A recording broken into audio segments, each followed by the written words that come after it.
তুমি কি ভেবেছো আমি বুঝি না? কি বুঝিস না? আর এত রাতে আমার ঘরের সামনে কি করছিস? যা, ঘুমাতে যা। আবার তুই তো গাড়ি। আমি না বলেছি আমাকে তুমি তুমি করে বলবে? আমি এখন আর সেই হাফ প্যান্ট পরা পিচ্চি নদী নেই। আমার কাছে তুই সারা জীবন ওই পিচ্চিই থাকবি। এখন সর সামনে থেকে, আমার ঘুম পাচ্ছে। মিথ্যেবাদী, তুমি ঘুমাতে যাচ্ছ না, তুমি আমার থেকে পালাচ্ছ। এয়ারপোর্ট থেকে আসার পর থেকে দেখছি সবার সাথে কথা বলছো, হাসছো, অথচ আমার দিকে ভুলেও তাকাচ্ছ না। কেন আরহাম ভাই, ভয় পাচ্ছ? ভয়? আমি আরহাম চৌধুরী, আমি কাউকে ভয় পাই না। আর তোর মতো একটা বাচ্চাকে তো। বাচ্চা? সত্যি? তাহলে আমার চোখের দিকে তাকিয়ে কথাটা বলো তো একবার। বলো যে 3 বছর পর আমাকে দেখে তোমার বুকের ভেতরটা একটুও কেঁপে ওঠেনি। বলো যে এই মুহূর্তে আমাকে জাপটে ধরতে ইচ্ছে করছে না তোমার। নদী, মুখ সামলে কথা বল। ভুলে যাস না আমি তোর বড় ভাই। মামাতো ভাই, আপন ভাই নাও। আর এই সম্পর্কটা যে কোনো মুহূর্তে বদলে ফেলা যায়, সেটা তুমিও জানো, আমিও জানি। আরহামের চোয়াল শক্ত হয়ে গেল। ও নদীর খুব কাছে এগিয়ে এসে দাঁড়ালো, এত কাছে যে দুজনে নিঃশ্বাস একে অপরের মুখে লাগছে। আরহাম নদীর চোখে চোখ রেখে বোঝার চেষ্টা করলো এই মেয়েটার সাহস এত বাড়লো কবে থেকে। 3 বছর আগে যখন ও লন্ডনে ব্যারিস্টারি পড়তে যায়, তখন নদী ছিল 16 বছরের এক চঞ্চল কিশোরী। ফ্রক পরে সারা বাড়ি মাথায় তুলে রাখতো। আরহামের ল্যাপটপ লুকিয়ে রাখা, ওর ফোনে গেম খেলা, এসবই ছিল নদীর কাজ। যাওয়ার সময় এয়ারপোর্টে হাউমাউ করে কেঁদেছিল মেয়েটা। কিন্তু আজ আরহামের সামনে দাঁড়িয়ে আছে 19 বছরের এক পূর্ণ যুবতী। পরনে গাঢ় নীল রঙের একটা জর্জেট শাড়ি, যা ওর ফর্সা শরীরে লেপ্টে আছে। চুলগুলো আলগা করে খোপা করা, সেখান থেকে কয়েকটা অবাধ্য চুল এসে পড়ছে ওর গলার কাছে। আরহামের দৃষ্টি অনিচ্ছাকৃত ভাবেই নদীর গলার ভাঁজের দিকে চলে গেল। ওর গলা শুকিয়ে এলো। 27 বছরের আরহাম চৌধুরী, যে কিনা লন্ডনের বড় বড় কোর্টে দাঁড়িয়ে তাবড় তাবড় আইনজীবীদের ঘোল খাইয়ে দেয়, সে আজ তার নিজের বাড়ির দোতলার করিডোরে দাঁড়িয়ে এইটুকু একটা মেয়ের সামনে ঘেমে যাচ্ছে। চৌধুরী বাড়ি এখন উৎসবের বাড়ি। আরহামের বড় চাচার মেয়ে অর্থাৎ আরহামের চাচাতো বোন রিয়ার বিয়ে ঠিক হয়েছে। সে উপলক্ষে আরহাম দেশে ফিরেছে। বাড়ি ভর্তি আত্মীয় স্বজন। নিচতলায় এখনো হই হুল্লোড় চলছে। গানের আওয়াজ, বাচ্চাদের চিৎকার, মুরব্বীদের হাক ডাক, সব মিলিয়ে এলাহি কারবার। কিন্তু এই দোতলার নির্জন করিডোরে যেন এক অন্য জগৎ। এখানে শুধু দুজন নারী পুরুষের তীব্র আকর্ষণের বিদ্যুৎ খেলে যাচ্ছে। আরহাম নিজেকে সংযত করার প্রাণপণ চেষ্টা করলো। ও জানে নদী ওর মামাতো বোন। এই সম্পর্ক সমাজ সহজে মেনে নেবে না। তার উপর বাড়ির পরিবেশ এখন বিয়ের, যে কোনো সময় কেউ উপরে চলে আসতে পারে। এই অবস্থায় ওদের এভাবে দেখলে কেলেঙ্কারি হয়ে যাবে। আরহাম একটু পিছিয়ে গেল, নিজের গলার টাইট একটু ঢিলে করে বড় একটা নিঃশ্বাস নিল। দেখ নদী, তুই এখন বড় হয়েছিস, তোর বোঝা উচিত কোনটা বলা সাজে আর কোনটা না।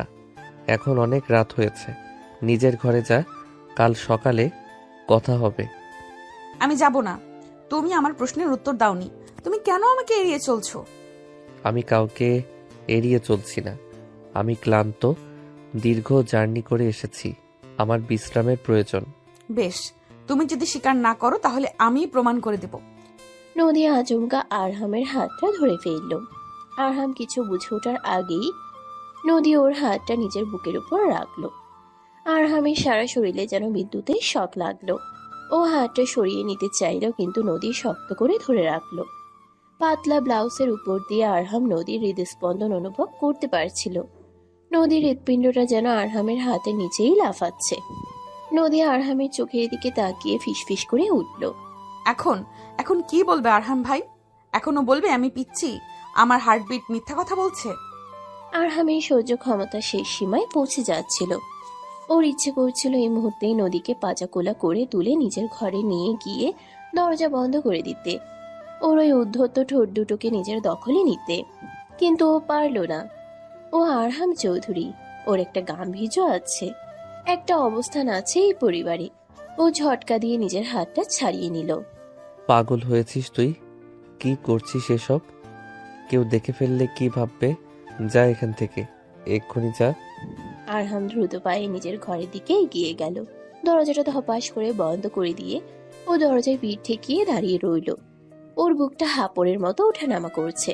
ও চোখ বন্ধ করলো। বন্ধ চোখের পাতায় ভেসে উঠল নদীর সেই নীল শাড়ি পরা মূর্তি আর ওই চ্যালেঞ্জিং দৃষ্টি। আরহাম বুঝতে পারলো এই দেশে ফেরাটা ওর জন্য মোটেও সুখকর হবে না। একটা বড় ঝড় আসছে ওর জীবনে, আর সেই ঝড়ের নাম নদী। করিডোরে দাঁড়িয়ে নদী হাসলো, একটা বিজয়ীর হাসি। ও জানিও জিতেছে। আরহামের ওই অস্থিরতা, ওই পালিয়ে যাওয়া, এটাই প্রমাণ করে যে আরহামও ওকে চায়। পালাও আরহান ভাই, যত খুশি পালাও, কিন্তু আমার হাত থেকে তুমি পালাতে পারবে না। এই নদী তোমাকে নিজের করে তবেই ছাড়বে। পরদিন সকালে চৌধুরী বাড়ির ডাইনিং টেবিলে যেন কুরুক্ষেত্র বেঁধেছে। বিশাল লম্বা টেবিলে একসাথে প্রায় 25 জন মানুষ খেতে বসেছে। হইচই, চিৎকার, প্লেটের শব্দ, সব মিলিয়ে কান পাতা দায়। টেবিলের এক মাথায় বসে আছেন দাদিজান। 80 বছর বয়স, কিন্তু গলার জোর এখনো কমেনি। তিনি লাঠি ঠুকে সবাইকে নির্দেশ দিয়ে যাচ্ছেন। ও রে রেহানা, আরহামের পাতে আর একটা মাছের টুকরো দে। ছেলেটা আমার কতদিন পরে দেশের মাছ খাচ্ছে। ওখানে তো সব বরফ দেয়া মরা মাছ খায়। রিহানা বেগম অর্থাৎ আরহামের মা শাড়ির আঁচল কোমরে গুজে সবার পাতে খাবার তুলে দিতে ব্যস্ত। তার পাশে দাঁড়িয়ে সাহায্য করছেন আরহামের বড় মা এবং ছোট মামি মলি বেগম। আম্মা, আপনার নাতি তো এখন বিলেত সাহেব হয়ে গেছে। ও কি আর এসব দেশি মাছের কাটা বাছতে পারবে? নদী মা, তুই তোর ভাইয়ের মাছটা বেছে দিত। নদীর বাবা রফিক সাহেব পান চিবোতে চিবোতে বললেন, আরে না, আমার ভাগ্নি কি এতই বোকা নাকি? ও ব্যারিস্টার মানুষ, কত জটিল কেস সলভ করে ফেলে, আর এই সামান্য মাছের কাটা বাঁচতে পারবে না? কি বল আরহাম? আরহাম চুপচাপ খাচ্ছিল। মামার কথায় ও একটু হাসলো শুধু। ওর ঠিক উল্টো দিকে বসেছে নদী। আজও একটা হালকা হলুদ রঙের সালোয়ার কামিজ পরেছে, চুলগুলো বেনি করা, দেখতে একদম স্নিগ্ধ লাগছে। কাল রাতের সেই উগ্র রূপের সাথে আজকের এই নদীর কোনো মিল নেই। কিন্তু আরহাম যখনই চোখ তুলে তাকাচ্ছে, নদী ওর দিকে তাকিয়ে মুচকি হাসছে। সেই হাসিতে লুকিয়ে আছে কাল রাতের সেই গোপন ইশারা। আরহামের পাশে বসেছে ওর ছোট ভাই আফিফ। আফিফ সবে ভার্সিটিতে উঠেছে, সারাদিন টোটো করে ঘুরে বেড়ায়, আর সুযোগ পেলেই বড় ভাইয়ের পেছনে লাগে। ভাইয়া, লন্ডনের মেয়েরা নাকি খুবই সুন্দর হয়। তুমি কি একটাও পটাতে পারলে না, নাকি এখনো এই দেশের দেশি মুরগির জন্য অপেক্ষা করছো? কথাটা বলে আফিফ চোখ টিপ মারল নদীর দিকে। আরহামের ছোট বোন সোহা, যে কিনা নদীর বেস্ট ফ্রেন্ড, সেও খিকখিক করে হেসে উঠল। তুই থাম তো আফিফ, ভাই এসেছে বিয়ে খেতে, নিজে বিয়ে করতে না। এই সময় আরহামের ফুফাতো বোন নীলা, যে কিনা আরহামকে মনে মনে পছন্দ করে, সে বলে উঠল, আরহাম ভাইয়া তো এখন অনেক বড় ব্যারিস্টার, ও কি আর যাকে তাকে পছন্দ করবে? ওর জন্য তো রাজকন্যার মতো মেয়ে লাগবে। নীলার বাবা জামিল সাহেব অর্থাৎ আরহামের ফুপা, কিপটে স্বভাবের মানুষ। তিনি খেতে খেতেই বললেন, মেয়ে সুন্দরী হলে হবে না, দেখতে হবে বাবার ব্যাংক ব্যালেন্স কেমন। আর হামের যা স্ট্যাটাস, তাতে তো মিনিমাম কোটিপতির মেয়ে। বড় চাচু, যিনি এ বাড়ির সব রাজনৈতিক আলোচনার কেন্দ্রবিন্দু, তিনি গম্ভীর গলায় বললেন, জামিল, সব সময় টাকার কথা চিন্তা করো না, বংশমর্যাদা বলেও একটা ব্যাপার আছে। আমাদের চৌধুরী পরিবারের ছেলের বউ হবে এমন কেউ যে এই পরিবারের মান রাখতে পারবে। এইসব আলোচনার মাঝখানে নদী হঠাৎ চেয়ার ছেড়ে উঠে দাঁড়ালো। ওর হাতে একটা বাটিতে কিছুটা পায়েস। ও সোজা আরহামের পাশে এসে দাঁড়ালো। আরহাম ভাই, মা এই পায়েসটা স্পেশাল করে তোমার জন্য বানিয়েছে, নাও খেয়ে দেখো। আরহাম মুখ না তুলেই বলল, রেখে দে, আমি পরে খাবো। না, এখনই খেতে হবে, মা দাঁড়িয়ে আছে, দেখছে। নদীর চামচ ভর্তি পায়েস আরহামের মুখের সামনে ধরলো। আরহাম একবার তাকালো নদীর দিকে। নদীর চোখে সেই দুষ্টু হাসি। সবার সামনে সিন ক্রিয়েট করতে চাইছে ও। আরহাম বাধ্য হয়ে হা করলো। নদী পরম যত্নে আরহামকে পায়েস খাইয়ে দিল। চামচটা আরহামের ঠোঁটে লাগার সময় নদীর আঙ্গুল আলতো করে আরহামের ঠোঁট স্পর্শ করলো। আরহামের মনে হলো যেন আগুন লাগলো ওর ঠোঁটে। টেবিলে সবাই এই দৃশ্য দেখে একটু অবাক হলো। আরহাম এত সহজে কারো হাতে খায় না, কিন্তু কেউ কিছু বলল না। শুধু নীলার মুখটা কালো হয়ে গেল। আর আফিফ টেবিলের নিচ দিয়ে সোহার পায়ে লাথি মারল। খাওয়া শেষে সবাই যখন যার যার মতো ব্যস্ত হয়ে পড়ল, আরহাম তখন দ্রুত পায়ে ছাদে চলে গেল। ওর একটু একা থাকা দরকার। এই বাড়ির প্রতিটি কোণায় যেন নদীর অস্তিত্ব মিশে আছে। ও যেখানেই তাকাচ্ছে নদীকে দেখতে পাচ্ছে।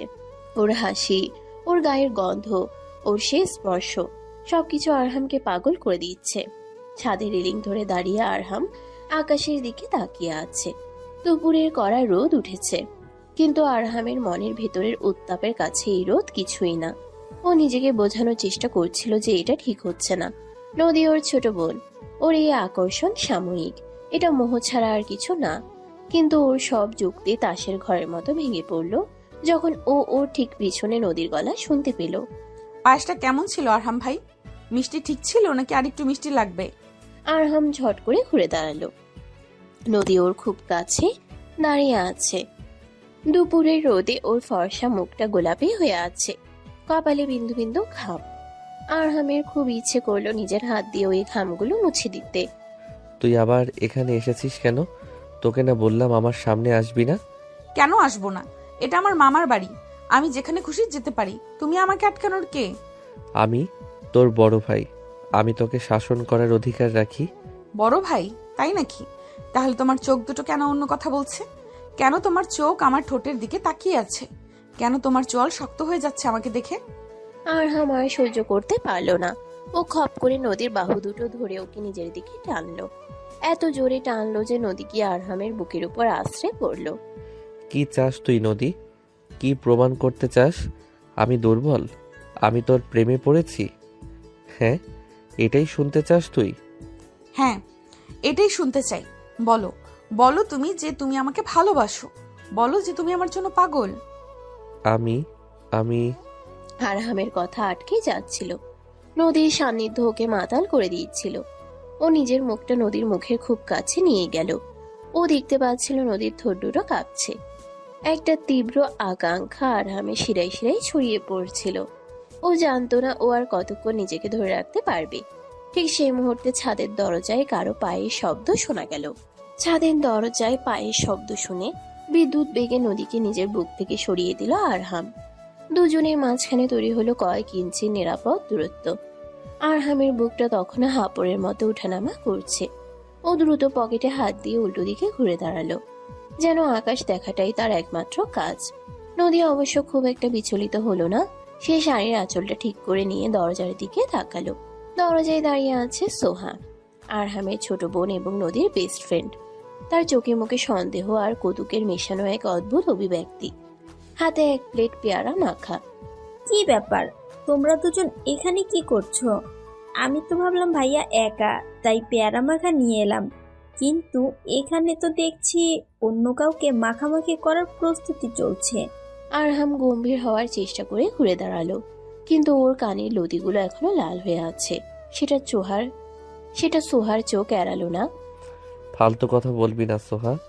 আমি এখানে একটু হাওয়া খেতে এসেছিলাম, আর নদী, ও হয়তো কিছু বলতে এসেছিল। আমি তো পায়েসের বাটি ফেরত নিতে এসেছিলাম, তাই না আরহাম ভাই? নদীর গলায় সেই চিরচেনা দুষ্টুমি। আরহাম নদীর দিকে একবার কড়া চোখে তাকালো, তারপর সোহার দিকে ফিরে বলল, আমি নিচে যাচ্ছি। বড় চাচ্চু নাকি আমাকে খুঁজছিলেন। আরহাম প্রায় পালিয়ে যাওয়ার ভঙ্গিতে ছাদ থেকে নেমে গেল। সোহা হাসতে হাসতে এগিয়ে গেল নদীর দিকে। কি রে কাল নাকিনি, কি জাদু মন্ত্র করেছিস আমার ভাইয়াটার ওপর? বেচারা তো তোকে দেখলে এখন হার্ট অ্যাটাক করবে মনে হচ্ছে। হার্ট অ্যাটাক করবে না রে, হার্টবিট মিস করবে। তোর ভাই যত গম্ভীরই সাজুক না কেন, এই নদীর স্রোতে তাকে ভাসতেই হবে। কিন্তু সাবধান, নিচতলায় কিন্তু নীলা আপু উঠ পেতে আছে। শুনলাম ফুফা নাকি আজ বাবাকে ভাইয়ার বিয়ের কথা বলবেন, আর পাত্রী হিসাবে নীলা আপুর নামটাই প্রস্তাব করবেন। নদীর মুখের হাসিটা ধপ করে নিভে গেল। নীলা আরহামের ফুফাতো বোন, দেখতে সুন্দরী কিন্তু ভীষণ অহংকারী। ছোটবেলা থেকেই আরহামের উপর তার একটা অলিখিত অধিকার ফলানোর চেষ্টা। বললেই হলো আরহাম ভাই কি খেলার পুতুল যে ওরা যা বলবে তাই করবে? চল তো নিচে, দেখি কে কার নাম প্রস্তাব করে। বিকেলের দিকে চৌধুরী বাড়ির বসার ঘরটা জমজমাট। বাড়ির প্রায় সব সদস্যই উপস্থিত। রিয়ার বিয়ের কেনাকাটা লিস্ট তৈরি হচ্ছে। মাঝখানে সোফায় বসে আছেন বড় চাচ্চু, তার এক পাশে আরহামের বাবা আজহার চৌধুরী, আর অন্য পাশে জামিল সাহেব নীলার বাবা। দাদিজান তার আরাম কেদারায় বসে পান চিবোচ্ছেন। আরহাম এক কোনায় সোফায় বসে ল্যাপটপে কিছু একটা দেখছিল, কিন্তু তার কান ছিল আলোচনার দিকে। নদী আর সোহা এক পাশে দাঁড়িয়ে নিচু স্বরে কথা বলছিল। ভাইজান, একটা কথা বলছিলাম। রিয়া মা তো বিয়ে হয়ে যাচ্ছে, এরপর তো আরহামের পালা। ছেলে বিরত ফিরত ব্যারিস্টার, দেখতে শুনতে কার্তিকের মতো। ওর জন্য তো এখন থেকে মেয়ে দেখা দরকার। মলি বেগম, নদীর মা, পাশ থেকে ফোড়ন কাটলেন।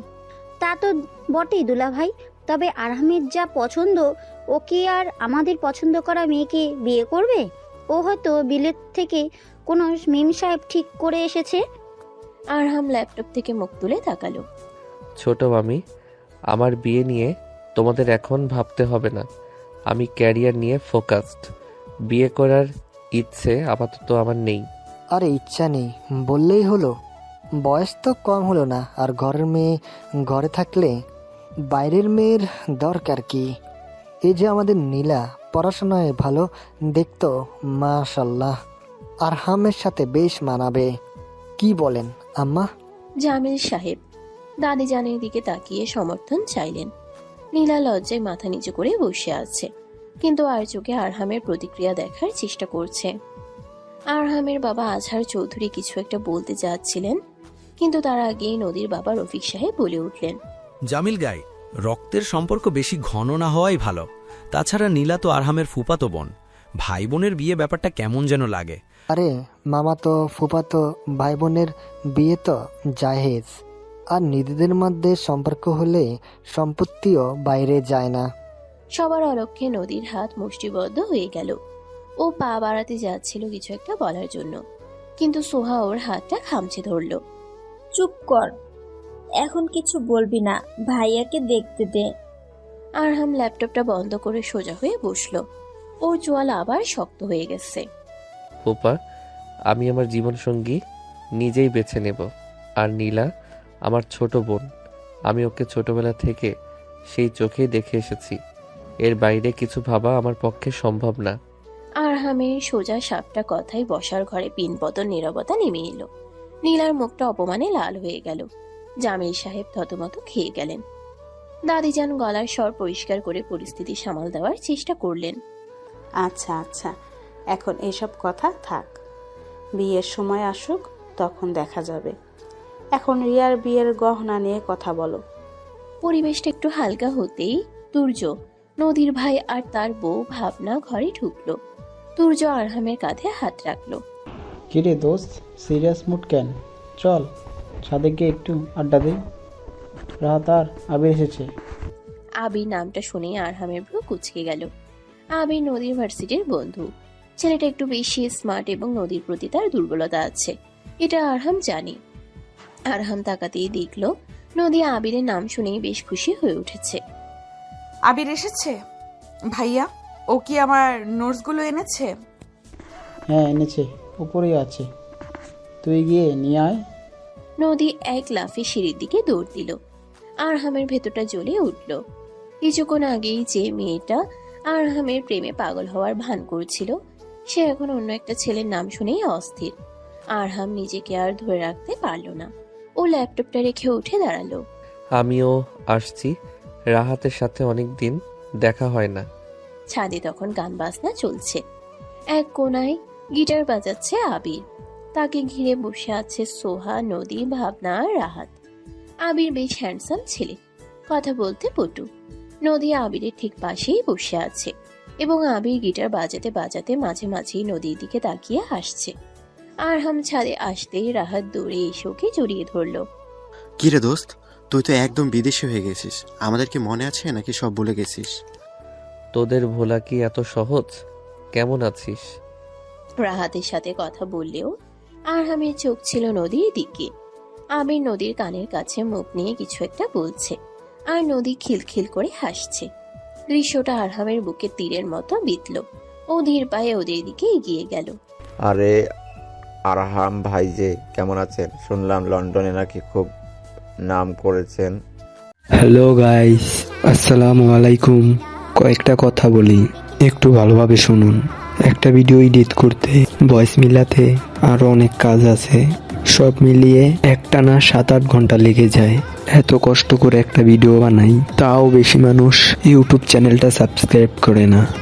আচ্ছা ভাই, ইউটিউব চ্যানেলটা সাবস্ক্রাইব করলে কি কোনো সমস্যা হবে? আর যারা টিকটক থেকে ভিডিও দেখে আসছেন তারা সাবস্ক্রাইব করে কমেন্টে টিকটক লিখে যান। ভালো আছি। তোমরা গান থামালে কেন? চালাও। আরহাম একটা চেয়ার টেনে বসলো, ইচ্ছে করেই নদীর ঠিক উল্টো দিকে। নদী আরহামের দিকে একবারও তাকালো না, সে আবিরের সাথে কথায় ব্যস্ত। আবির, তোর ওই গানটা গানা। তোমায় রীত মাঝারে রাখবো, আমার খুব প্রিয় গানটা। তোর জন্য আমি সব গাইতে পারি নদী। আবির গিটারে কর তুলল, গানের সুরে সুরে পরিবেশটা রোমান্টিক হয়ে উঠল। কিন্তু এই রোম্যান্স আরহামের জন্য ছিল যন্ত্রণার। আবির গাইতে গাইতে বারবার নদীর চোখের দিকে তাকাচ্ছিল।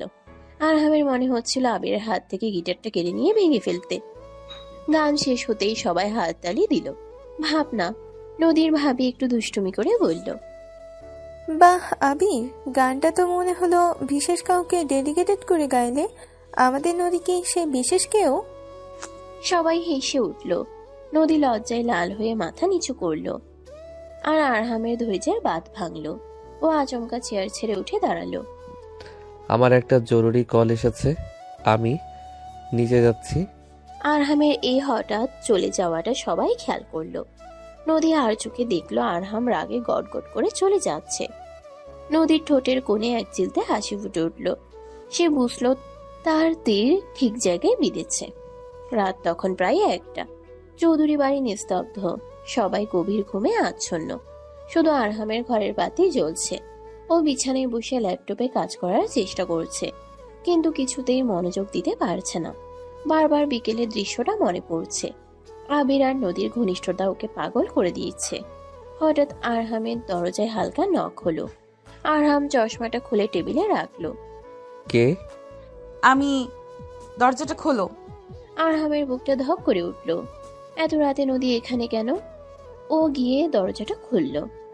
দরজায় দাঁড়িয়ে থাকা নদীকে দেখে আরহামের শ্বাস আটকে যাওয়ার উপক্রম হলো। নদী একটা পাতলা সাদা শিফন শাড়ি পরেছে, সাথে স্লিভলেস ব্লাউজ। চুলগুলো ছাড়া পিঠের উপর ছড়িয়ে আছে। সদ্য স্নান করে এসেছে হয়তো, কারণ ওর গা থেকে শ্যাম্পুর মিষ্টি গন্ধ আসছে। এত রাতে কি চাস? আর এই পোশাকে কেন? কেন, সুন্দর লাগছে না? আবির তো বললো আমাকে শাড়িতে পরীর মতো লাগে, তাই ভাবলাম তোমাকে একবার দেখিয়ে যাই। আবিরের নামটা শুনে আরহামের মাথা গরম হয়ে গেল। ও খপ করে নদীর হাত ধরে ওকে ঘরের ভেতর টেনে আনলো এবং দরজাটা লক করে দিল। নদীকে দরজার সাথে চেপে ধরলো আরহাম। ওর চোখে এখন আর কোনো ভদ্রতা নেই, আছে আদিম অধিকার বোধ। আবির বলেছে? আবির বলার কে? তুই কার জন্য সেজেছিস নদী? আবিরের জন্য? আমি কার জন্য সেজেছি সেটা তুমি খুব ভালো করেই জানো, কিন্তু তুমি তো দেখছোই না। তোমার চোখে তো শুধু আমি পিচ্চি বোন। চুপ কর, একদম চুপ। তুই জানিস না তুই কি করছিস? তুই আমাকে পাগল করে দিচ্ছিস। পাগল তো আমি তোমাকে করতে চাই আরহাম। আমি চাই তুমি তোমার ওই ভদ্রতার মুখোশ খুলে ফেলো, দেখাও আমাকে তুমি আমাকে কতটা চাও। আরহাম আর নিজেকে সামলাতে পারল না।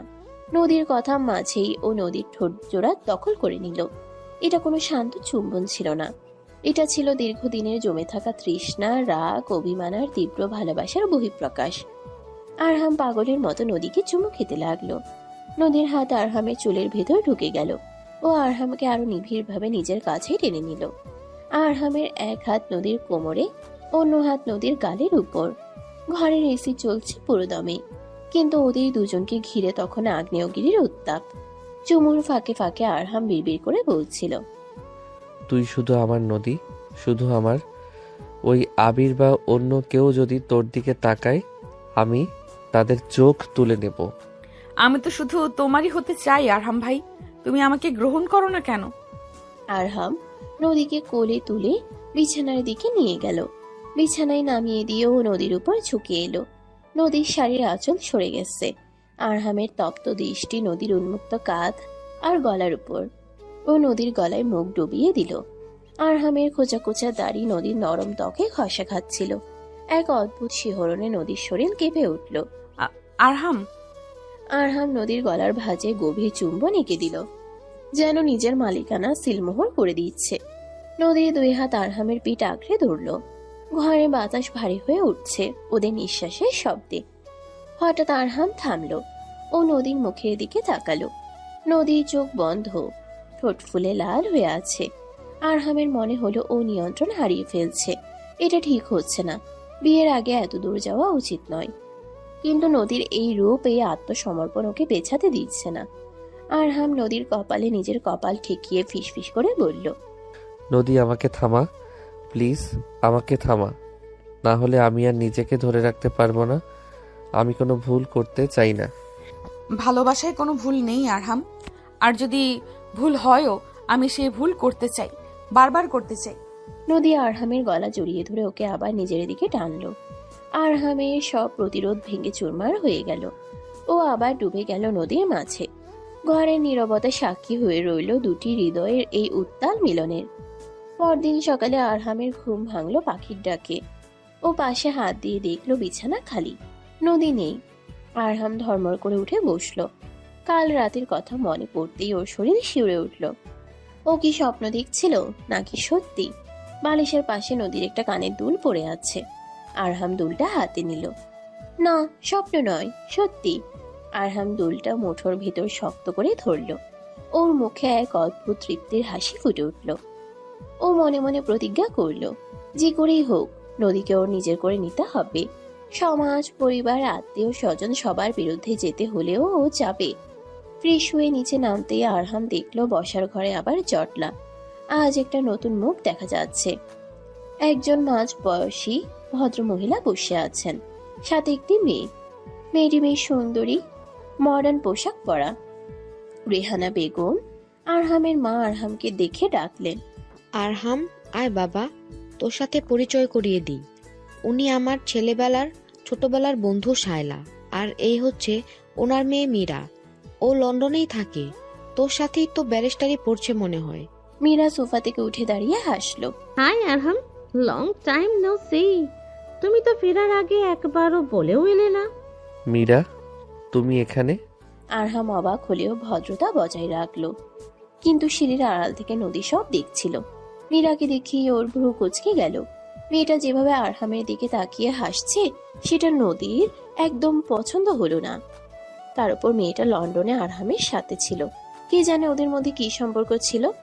নদী মনে মনে বলল, কাল রাতে আবিরকে নিয়ে নাটক করেছি, আজ আল্লাহ নিজেই ভিলেন পাঠিয়ে দিলেন। এই মীরাকে তো আমি নদী পার করে ছাড়বো। ঠিক সেই সময় শেফালি খালা, কাজের লোক, ট্রে হাতে চা নিয়ে আসছিল। নদী পা টিপে টিপে এগিয়ে গিয়ে শেফালি খালার পায়ের সামনে নিজের পা বাড়িয়ে দিল। ও মা গো! শেফালি খালা হোঁচট খেলেন এবং তার হাতের গরম চায়ের কাপগুলো সোজা গিয়ে পড়ল মীরার দামি ড্রেসের উপর। আউচ! What the hell! সারা ঘরে হুলস্থুল পড়ে গেল। রেহানা বেগম দৌড়ে গেলেন, আরহামও এগিয়ে গেল। মীরার আগে ফুঁসছে। আর নদী, সে সিঁড়ির আড়ালে দাঁড়িয়ে শাড়ির আঁচলে মুখ ঢেকে হাসছে। নদীর এই শয়তানি হাসি আরহামের চোখ এড়ালো না। ও বুঝতে পারলো এটা কার কাজ, কিন্তু অদ্ভুত ভাবে ওর রাগ হলো না, বরং ওর মনে হলো আমার পিচ্চি বউটা দেখছি সাংঘাতিক জেলাস। বসার ঘরে তখন হুলস্থুল কাণ্ড। মীরার দামি ইম্পোর্টেড ড্রেসটা চা পরে একদম নষ্ট হয়ে গেছে। সে রাগে গজগজ করছে আর টিস্যু দিয়ে জামা মোছার ব্যর্থ চেষ্টা করছে। রিহানা বেগম খুব লজ্জিত। তিনি বারবার ক্ষমা চাইছেন। শেফালি খালা তো ভয়ে জড়সড় হয়ে এক কোণায় দাঁড়িয়ে কাঁপছে। আন্টি, এটা কি ধরনের কেয়ারলেসনেস? এই ড্রেসটা আমি প্যারিস থেকে এনেছিলাম। It's ruined. মা মীরা, তুমি কিছু মনে করো না, কাজের মেয়ে তো, হয়তো খেয়াল করেনি। তুমি বরং আমার ঘরে চলো, কাপড়টা বদলে নাও। আরহাম এতক্ষণ চুপ করে দাঁড়িয়ে ছিল। সে ধীর পায়ে এগিয়ে এসে শেফালি খালার সামনে দাঁড়ালো। শেফালি খালা ভয়ে চোখ বন্ধ করে ফেললো। ভাবলো এই বুঝি ছোট সাহেব চর মারবে। খালা, মেঝেটা পরিষ্কার করে ফেলো আর দেখে শুনে কাজ করবে, যাও। সবাই অবাক হলো। আরহামের মতো রাগী মানুষ আজ এত শান্ত কেন? আরহাম একবার আর চোখে সিঁড়ির দিকে তাকালো। সেখানে নদী এখনো দাঁড়িয়ে আছে, মুখে সেই শয়তানি হাসি। আরহামের সাথে চোকাচুকি হতেই নদীর চোখ টিপ মারল। আরহাম মুচকি হেসে মাথা নাড়ল। এই মেয়েটা তাকে পাগল করে ছাড়বে। মীরা রেহানা বেগমের সাথে ভেতরে চলে গেল। পরিস্থিতি একটু শান্ত হতেই নদী নিচে নেমে এলো, সোজা আরহামের সামনে এসে দাঁড়ালো। কেন গো ব্যারিস্টার সাহেব, প্যারিসের ড্রেস নষ্ট হওয়ায় খুব মন খারাপ হলো? খুব। বেচারি মেহমান, তার সাথে এমনটা না করলেও পারতি। মেহমান মেহমানের মতো থাকবে, বেশি উড়লে ডানা ছাড়তে আমি ভালোই জানি। আর শুনলাম উনি নাকি তোমার সঙ্গে লন্ডনে ছিলেন। আমরা ব্যাচমেট ছিলাম, ভালো বন্ধু। বন্ধুরা চাই, ওই মেয়ে তোমাকে যেভাবে গিলছিল আমার ইচ্ছে করছিল ওর চোখ দুটো তুলে ফেলি। আরহাম চারপাশটা দেখে নিল, কেউ নেই আশেপাশে। সে চট করে নদীর হাতটা ধরে টান দিয়ে সোফার আড়ালে নিয়ে এলো। এত হিংসা ভালো না নদী, জ্বলে পড়ে মরবি। মরলে মরবো, তাও তোমাকে অন্য কারোর হতে দেব না। তুমি শুধু আমার। কাল রাতে কি বলেছো মনে নেই? কাল রাতের কথা মনে পড়তেই আরহামের শরীরে শিহরণ খেলে গেল। সে নদীর কানের কাছে মুখ নিয়ে ফিসফিস করে বলল, মনে আছে, সব মনে আছে। আর সেটা যে ভুল ছিল না সেটাও প্রমাণ করে দেব, তবে এখন না। বিয়ে বাড়ি, একটু সংযত থাক। আমি সংযত হতে পারবো না। তুমি যদি ওই মীরার সাথে বেশি হাসাহাসি করো তাহলে আমি কিন্তু সবার সামনে তোমাকে জড়িয়ে ধরবো, বলে দিলাম। এই বলে নদী চলে গেল। আরহাম তাকিয়ে রইল ওর যাওয়ার পথের দিকে। এই পাগলিটাকে সামলানোই এখন ওর সবচেয়ে বড় চ্যালেঞ্জ। দুপুরের পর থেকে বাড়িতে বিয়ের ধুমধাম শুরু হয়ে গেল। আজ সন্ধ্যায় রিয়ার গায়ে হলুদ। পুরো বাড়ি গাঁদা ফুল আর মরিচবাতি দিয়ে সাজানো হয়েছে। আত্মীয় স্বজন আরও বেড়েছে। ছাদে প্যান্ডেল করা হয়েছে হলুদের স্টেজের জন্য। আরহামের ছোট বোন সোহা আর ভাবি ভাবনা মিলে সবাইকে সাজানোর দায়িত্ব নিয়েছে। মেয়েরাও তাদের সাথে যোগ দিয়েছে। সে রেহানা বেগমের একটা দামি শাড়ি পরেছে। বাঙালি সাজে তাকে বেশ সুন্দর লাগছে, এটা অস্বীকার করার উপায় নেই। মিনা আরহামের কাছে এলো, হাতে একটা ফুলের মালা। আরহাম, দেখো তো আমাকে কেমন লাগছে। শাড়িটা আন্টি দিলেন, আমি তো শাড়ি পরতেই পারি না, সোহা পরিয়ে দিল। ভালো লাগছে, বাঙালি মেয়েদের শাড়িতেই সবচেয়ে সুন্দর লাগে। থ্যাঙ্কস। আচ্ছা, তুমি আমাকে একটু হেল্প করবে? এই মালাটা চুলে ঠিকমতো আটকাতে পারছি না। মীরা পেছন ফিরে নিজের পিঠ ভর্তি চুলগুলো আরহামের দিকে ঘুরিয়ে দিল। আরহাম একটু ইতস্তত করলো। আশেপাশে অনেক মানুষ, কিন্তু মীরা নাছোড় বান্দা। আরহাম হাত বাড়ালো মালাটা ঠিক করে দেওয়ার জন্য। ঠিক সেই মুহূর্তে নদীর গলা শোনা গেল, ওমা, মীরা আপু যে, খুব সুন্দর লাগছে তো। নদী হাসতে হাসতে ওদের মাঝখানে এসে দাঁড়ালো। আরহামের হাতটা মীরার চুলে লাগার আগেই নদী সেটা খপ করে ধরে ফেললো। আরহাম ভাই, তুমি ছেলেদের কাজ করো, মেয়েদের সাজগোজের ব্যাপারে তোমার নাক না গলানোই ভালো। মীরা আপু, এসো, আমি ঠিক করে দিচ্ছি। নদী মীরাকে একরকম জোর করেই টেনে নিয়ে গেল। যাওয়ার সময় আরহামের দিকে তাকিয়ে এমন একটা ভঙ্গি করলো যার মানে বেঁচে গেলে বাছা। সন্ধ্যায় ছাদ ভর্তি মানুষ, গানের তালে তালে সবাই নাচছে। বরপক্ষ থেকেও লোকজন এসেছে। রিয়ার গায়ে হলুদ দেওয়া হচ্ছে। আরহাম পাঞ্জাবি পরে এক কোণায় দাঁড়িয়ে অতিথিদের আপ্যায়ন তদারকি করছে। নদী আজ একটা কাঁচা হলুদ রঙের শাড়ি পরেছে, সাথে ফুলের গয়না। খোলা চুলে ওকে একদম অপ্সরার মতো লাগছে। আবির গিটার নিয়ে গান গাইছে স্টেজে। নদী আবিরের পাশে দাঁড়িয়ে তালি দিচ্ছে। আরহামের চোখ বারবার নদীর দিকে যাচ্ছে। আবির ছেলেটা বড্ড বেশি বাড়াবাড়ি করছে। গানের ফাঁকে ফাঁকে সে নদীর সাথে কথা বলছে, হাসছে। আরহামের চোয়াল শক্ত হয়ে আসছে। হঠাৎ নীলা আরহামের পাশে এসে দাঁড়ালো। ভাইয়া, নদী আর আবির ভাইয়াকে দেখে মনে হচ্ছে ওদের মধ্যে কিছু একটা চলছে, তাই না? মানে? দেখো না, সারাক্ষণ কেমন আঠার মতো লেগে আছে। আবির ভাইয়া তো শুনলাম নদীর জন্য আজ থেকে গেছে। ওরা নাকি ভার্সিটিতেও খুব ক্লোজ। আমার তো মনে হয় মামা মামিকে বিষয়টা জানানো দরকার। নীলা খুব চতুরতার সাথে আরহামের মনে বিষ ঢেলে দিল। আরহাম জানে নদী ওকে ভালোবাসে, কিন্তু জেলাসি এমন একটা জিনিস যা যুক্তি মানে না। আরহাম সোজা স্টেজের দিকে এগিয়ে গেল। গান তখন থামলো। আবির মাইকে বলল, এবার আমাদের সবার প্রিয় নদী একটা ডান্স পারফরমেন্স করবে, সবাই একটা জোর তালি দিন। সবাই হাত তালি দিয়ে উঠল। নদী প্রথমে একটু লজ্জা পেল, তারপর ম্যানে তো ধীরে সে গানের তালে নাচতে শুরু করলো। নদীর সেই নাচ ছিল জাদুকরি। ওর শরীরের প্রতিটি মোচড়, কোমরের দুলুনি সবাইকে মন্ত্রমুগ্ধ করে রাখলো। কিন্তু এই নাচ আরহামের বুকে আগুন ধরিয়ে দিল। ও দেখল উপস্থিত সব ছেলের চোখ নদীর শরীরের উপর আটকে আছে। বিশেষ করে আবিরের দৃষ্টি একদমই শোভন নয়। নাচ শেষ হতেই আরহাম স্টেজে উঠে গেল। সবাই ভাবলো ভাই হিসেবে হয়তো বোনকে অভিনন্দন জানাতে যাচ্ছে, কিন্তু আরহাম সোজা নদীর হাত ধরলো। অনেক হয়েছে, এবার নিচে চল, বড় মা তোকে খুঁজছে। কিন্তু আরহাম ভাই, এখনো তো খাওয়া দাওয়া বাকি। বললাম তো চল। আরহাম প্রায় টেনে হিঁচড়ে নদীকে স্টেজ থেকে নামিয়ে নিয়ে গেল। সবাই একটু অবাক হলো, কিন্তু বিয়ে বাড়ি বলে কেউ তেমন গা করলো না। আরহাম নদীকে নিয়ে সোজা নিজের ঘরে চলে এলো। দরজা লাগিয়ে দিয়ে সে নদীর দিকে ঘুরে দাঁড়ালো। ওর চোখ দিয়ে যেন আগুন বের হচ্ছে। তুই কি চাস বলতো? নিজেকে সবার সামনে এভাবে এক্সপোজ করে কি আনন্দ পাস? ওই আবির তোর দিকে কিভাবে তাকাচ্ছিল দেখেছিস? দেখেছি, সব ছেলেই সুন্দরী মেয়েদের দিকে তাকায়, তাতে আমার কি? আমি তো শুধু একজনকে দেখানোর জন্যই নেচেছি। কাকে? আবিরকে? না, তোমাকে। নদী এগিয়ে এসে আরহামের বুকের উপর হাত রাখলো। আমি যখন নাচছিলাম তখন আমার চোখ শুধু তোমাকেই খুঁজছিল। তোমার এই রাগী মুখটা দেখার জন্যই তো আমি স্টেজে উঠলাম। তুমি জেলাস হলে তোমাকে যা সুন্দর লাগে না। আমি জেলাস হচ্ছি না, আমি তোর বড় ভাই, তোর ভালো মন্দ দেখার দায়িত্ব আমার। উফ, আবার সেই বড় ভাই? এই দরজা বন্ধ ঘরেও কি তুমি ভাই হয়ে থাকবে? নদী আরহামের পাঞ্জাবির কলার ধরে ওকে নিজের দিকে টানলো। এই যে আমার হার্টবিট বাড়ছে, শুনতে পাচ্ছ না? কাল রাতে তো শুনেছিলে। আজ কি হলো? নাকি মীরা আপুর শাড়ি ঠিক করতে গিয়ে সব ভুলে গেলে?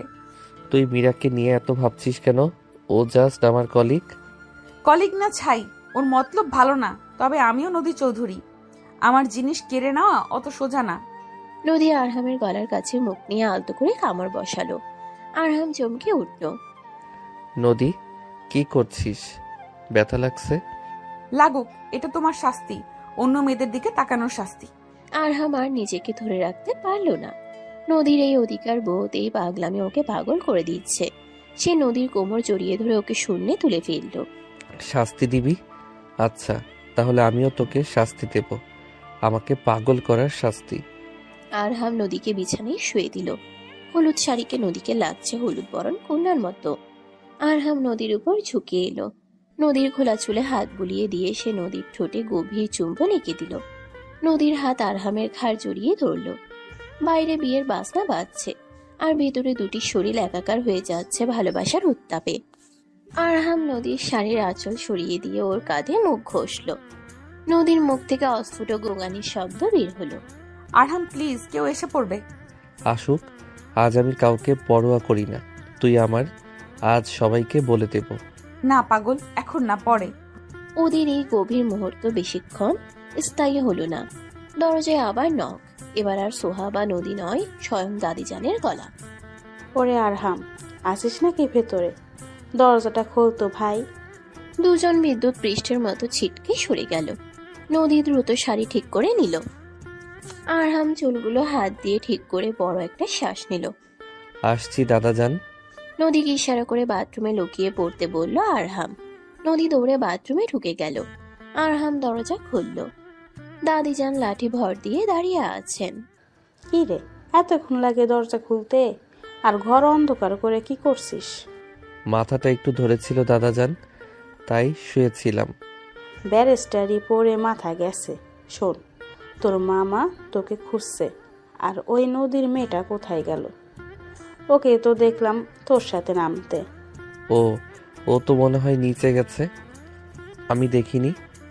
দাদিজান সন্দেহে দৃষ্টিতে একবার ঘরের ভিতরটা দেখলেন, তারপর বললেন, ঠিক আছে, চল নিচে চল, খাওয়ার সময় হয়েছে। আরহাম দাদিজানের সাথে নিচে নেমে গেল। বাথরুম থেকে বেরিয়ে এলো নদী।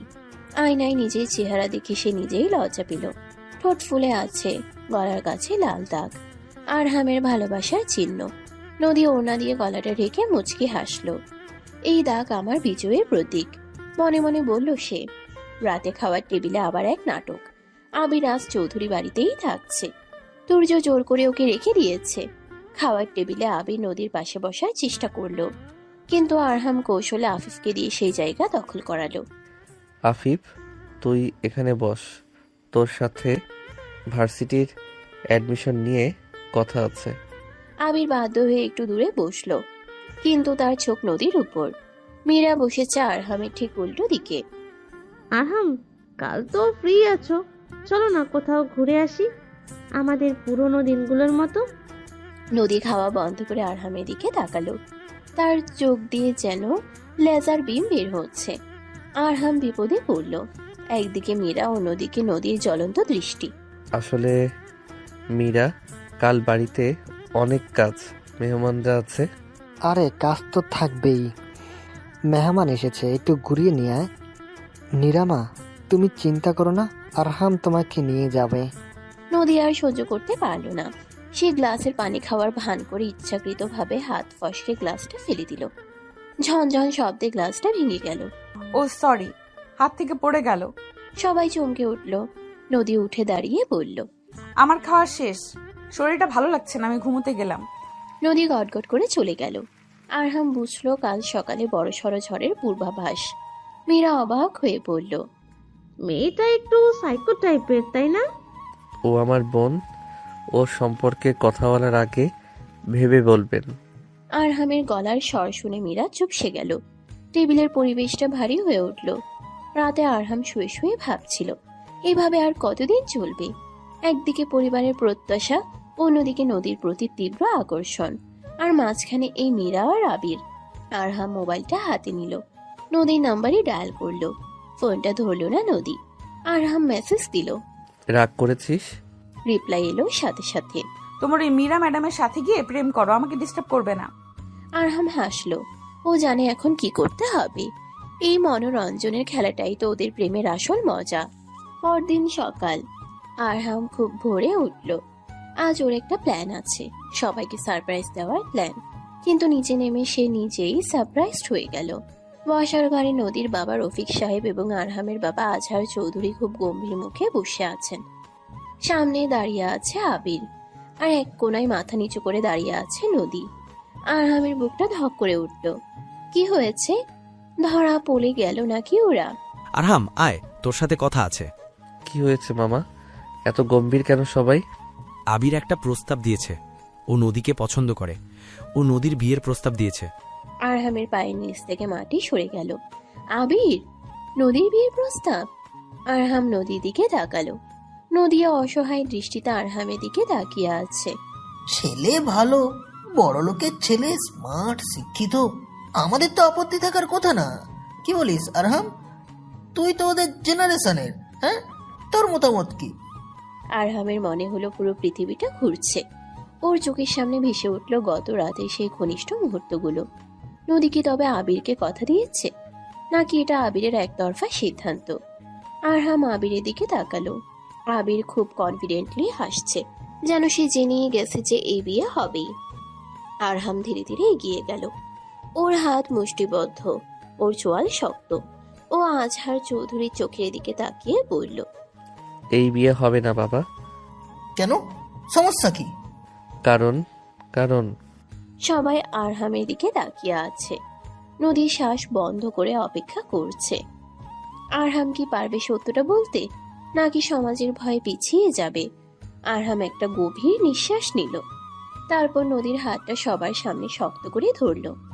কারণ নদীকে আমি বিয়ে করব। বসার ঘরে যেন বোমা ফাটলো। পিন পতন নীরবতা। রফিক সাহেব হা করে তাকিয়ে আছেন। আজহার চৌধুরী চশমাটা খুলে হাতে নিলেন।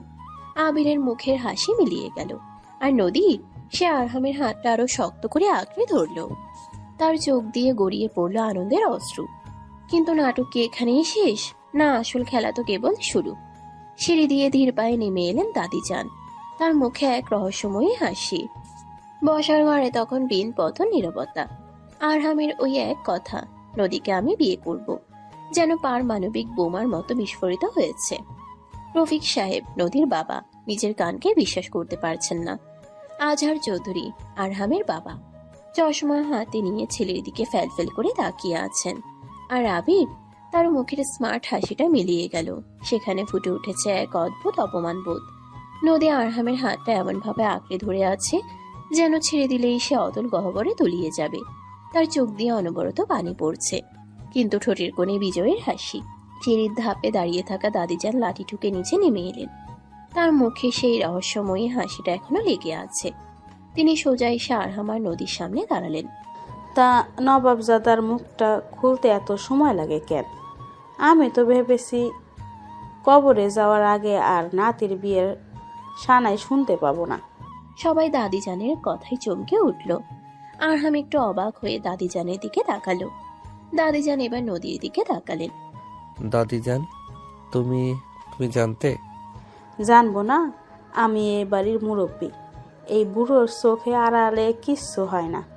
তোরা যখন ছাদে লুকোচুরি খেলছিলি তো আমি তখনই বুঝছিলাম ডাল মে কুচ কালা হ্যাঁ। আমি শুধু দেখতে চাচ্ছিলাম তোর সাহস কতটুকু। নদী ভয়ে ভয়ে দাদিজানের দিকে চাইল। দাদিজান হাত বাড়িয়ে নদীর চোখের পানি মুছে দিলেন। কাঁদিস না পাগলি, চৌধুরী বাড়ির বউ কি এত কাঁদলে চলে? এই বাড়িতে এখন তোর রাজত্ব চলব। দাদিজানের কথায় মলি বেগম নদীর মা খুশিতে কেঁদে ফেললেন। তিনি দৌড়ে এসে নদীকে জড়িয়ে ধরলেন। রফিক সাহেবও স্বস্তির নিঃশ্বাস ফেললেন। কিন্তু সবাই খুশি হতে পারল না। জামিল সাহেব ফুপ্পা এবং নীলার আগে ফুঁসছে, আর আবির সে বুঝলো এখানে আর তার কোনো জায়গা নেই। ওয়েল, কংগ্রেচুলেশন আরবাহাম ভাই, আপনি জিতে গেলেন। তবে একটা কথা, নদীকে সামলে রাখা কিন্তু অত সহজ না। All the best. থ্যাঙ্কস আবির, তবে আমার জিনিস আমি খুব ভালো করেই সামলাতে জানি। তোমাকে আর চিন্তা করতে হবে না, তুমি এখন আসতে পারো। আরহামের গলার স্বরে এমন এক কর্তৃত্ব ছিল যে আবির আর কথা বাড়ানোর সাহস পেল না। সে দ্রুত পায়ে বেরিয়ে গেল। যাওয়ার সময় নদীর দিকে একবার তাকালো, কিন্তু নদী তখন আরহামের দিকে তাকিয়ে বিভোর। আবির চলে যেতেই জামিল সাহেব ফেটে পড়লেন। আম্মা, আপনি এটা মেনে নিলেন? ঘরের মেয়ে ঘরে রাখছেন, সেটা ভালো কথা। কিন্তু আমার নীলা, আমি তো ভেবেছিলাম নীলাকে আরামের সাথে বিয়ে দিব। আপনারা আমাকে অপমান করলেন। আরহাম শান্ত গলায় উত্তর দিল। ফুপা, এখানে অপমানের কিছু নেই। নীলা আমার বোন, ও আমার খুব আদরের, কিন্তু জীবনসঙ্গী হিসেবে আমি নদীকেই বেছে নিয়েছি। আর জোর করে বিয়ে দিলে কি নীলা সুখী হতে পারতো? ভাইয়া, তুমি নদীকে বাঁচলে, এই পিচ্ছি একটা মেয়েকে ও তোমার কি বুঝে? আমি তোমাকে ছোটবেলা থেকে। আরহাম নীলার কাছে গিয়ে তার কাঁধে হাত রাখলো। নীলা, ভালোবাসা বোঝার জন্য বয়সের দরকার হয় না, মনের দরকার হয়। নদীর মতো আমাকে কেউ বোঝে না। তুই আমার বোন ছিলি, আছিস এবং থাকবি। প্লিজ এই সম্পর্কটা নষ্ট করিস না। নীলা আর কোনো কথা না বলে কাঁদতে কাঁদতে নিজের ঘরে চলে গেল। জামিল সাহেবও গটগট করে মেয়ের পিছু নিলেন। বসার ঘরের পরিবেশটা একটু হালকা হলো। দুর্য নদীর ভাই এসে আরহামকে জড়িয়ে ধরল। সারা বাবু, অবশেষে লাইনেই এলি। আমি তো ভাবছিলাম তোকে পিটিয়ে সোজা করতে হবে। আমি তো আগেই জানতাম আমাদের নদীকে কম জাদু করি নাকি, ব্যারিস্টার সাহেবকে একদম ঘায়েল করে দিয়েছে। সোহা আর আফিফ তো খুশিতে লাফাচ্ছে। আফিফ নদীর সামনে গিয়ে স্যালিউট দিল। ভাবিজান, এতদিন তো পিচ্ছি বলে ক্যাপাতাম, এখন তো দেখছি সালাম টুকতে হবে। আমার পকেট মানিটা কিন্তু ডাবল হওয়া চাই। সবাই হাসলো, কিন্তু এই হাসির মাঝেও একজন চুপ করেছিলেন। রিহানা বেগম, আরহামের মা। তার মুখটা থমথমে। তিনি কিছু না বলে নিজের ঘরের দিকে পা বাড়ালেন। আরহাম মায়ের এই নীরবতা লক্ষ্য করল। দুপুরের পর আরহাম নিজের ঘরে বসেছিল। হঠাৎ দরজা খুলে নদী ঢুকলো। তার পরনে এখন লাল রঙের একটা শাড়ি, চোখে গাঢ় করে কাজল দেওয়া। আরহাম ল্যাপটপ সরিয়ে রেখে নদীর দিকে তাকালো। এই মেয়েটা প্রতি মুহূর্তেই যেন নতুন করে সুন্দর হয়ে ওঠে। নদী ধীর পায়ে আরহামের কাছে এগিয়ে এলো। আরহামের কোলে বসে পড়ল সে, কোনো সংকোচ ছাড়াই। আরহামের দুই গালে হাত রেখে সে বলল, সত্যি করে বলো তো, তুমি কি সত্যি আমাকে বিয়ে করবে, নাকি দাদিজানের ভয়ে বললে? ভয় আমি কাউকে পাই না নদী, আর তোকে বিয়ে করার সিদ্ধান্তটা আমার অনেক আগেই নেওয়া ছিল। শুধু সঠিক সময়ের অপেক্ষা করছিলাম। জানো, আবির যখন বিয়ের প্রস্তাব দিল আমার দম বন্ধ হয়ে আসছিল। মনে হচ্ছিল আমি মরে যাব। তুমি যদি তখন না বলতে। নদীর গলা ধরে এলো। আরহাম তর্জনী দিয়ে নদীর ঠোঁটে আলতো চাপ দিল। চুপ, ওসব কথা আর মনে করবি না। তুই শুধু আমার, এই অধিকার আমি কাউকে দেব না। আমি ভাবতেই পারছি না আমরা এখন সবার সামনে এক হতে পারবো, আর কোনো লুকোচুরি নেই। লুকোচুরি নেই কে বলল? রোম্যান্স কি আর সবার সামনে করা যায়?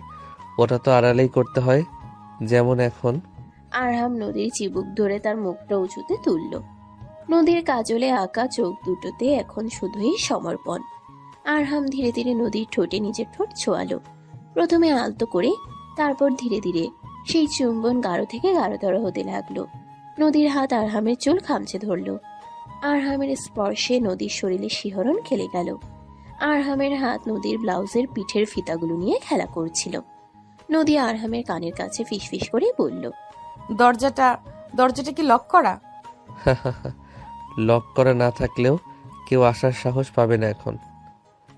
আরহাম নদীকে বিছানায় শুয়ে দিল। লাল শাড়িতে মোড়ানো নদীকে দেখে আরহামের মনে হলো সে কোনো দেবীকে স্পর্শ করছে। আরহাম নদীর গলার ভাঁজে মুখ ডুবিয়ে দিল। নদীর শরীরের বুনো ঘ্রাণ আরহামকে মাতাল করে তুলছিল। আরহামের প্রতিটি চুম্বনে ছিল দীর্ঘ প্রতীক্ষার অবসান। নদীও সাড়া দিচ্ছিল সমান আবেগে। সে আরহামকে নিজের মাঝে মিশিয়ে নিতে চাইছিল। ঠিক সেই মুহূর্তে দরজায় খটখট শব্দ ছিল। দুজনেই চমকে উঠল। আরহাম বিরক্ত মুখে দরজার দিকে তাকালো। কে? ছোট সাহেব, বড় আম্মা আপনাকে ডাকে, জরুরি কথা আছে। আরহাম নদীকে ইশারা করলো অপেক্ষা করতে। সে শার্টটা ঠিক করে দরজা খুলল। মা ডাকছে, আসছি। আরহাম রেহানা বেগমের ঘরে গেল। রেহানা বেগম জানালার দিকে তাকিয়ে দাঁড়িয়ে আছেন। মীরা সোফায় বসে ম্যাগাজিন উল্টাচ্ছে। আরহাম বুঝলো মীরা মায়ের কান ভারী করেছে। মা, তুমি ডেকেছ? হ্যাঁ, তোর কি মাথা খারাপ হয়ে গেছে আরহাম? তুই কি নদীকে বিয়ে করবি? ও তো তোর মামাতো বোন, তার ওপর বয়সে কত ছোট, এখনো পড়াশোনায় শেষ হয়নি। সমাজ কি বলবে? সমাজ কি বললো তাতে আমার কিছু যায় আসে না মা।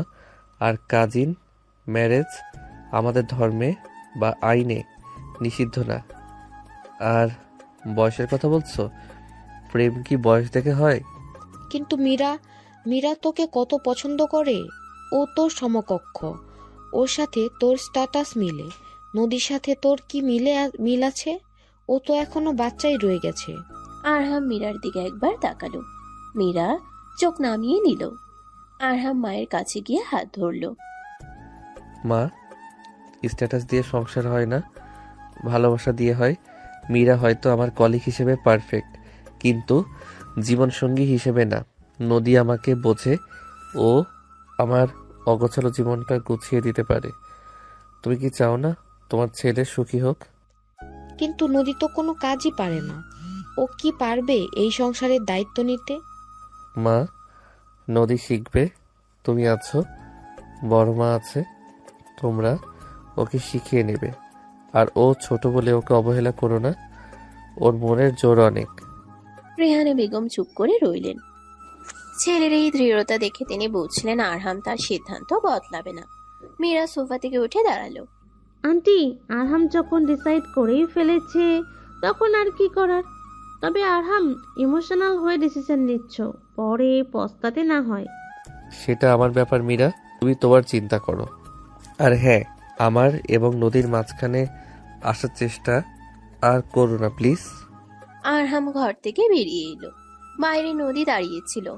সে সব শুনেছে। আরহামকে দেখে সে দৌড়ে এসে তাকে জড়িয়ে ধরলো। তুমি মায়ের মুখের ওপর এত কথা বললে আমার জন্য? তোর জন্য আমি পুরো পৃথিবীর সাথে লড়তে পারি নদী।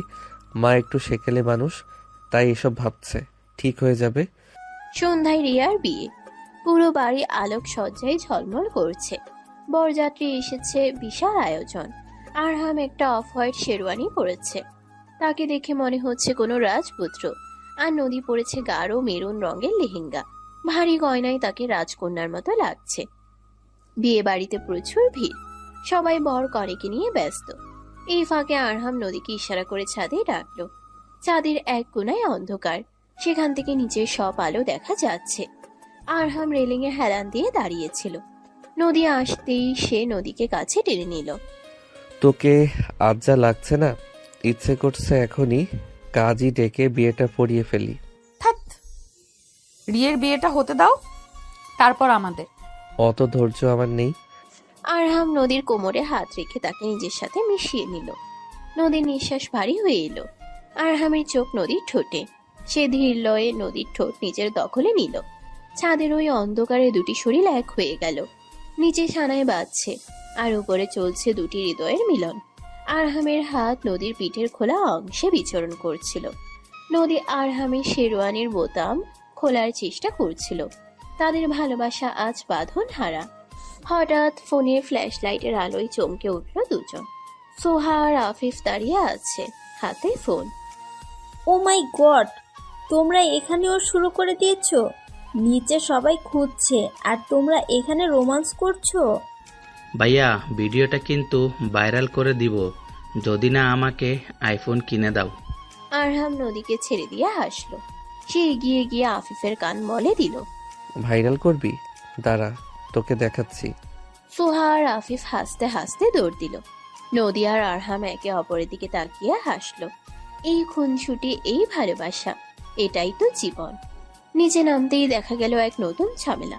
মেয়েরা স্টেজে মাইক নিয়ে দাঁড়িয়ে আছে, তার পাশে আবির।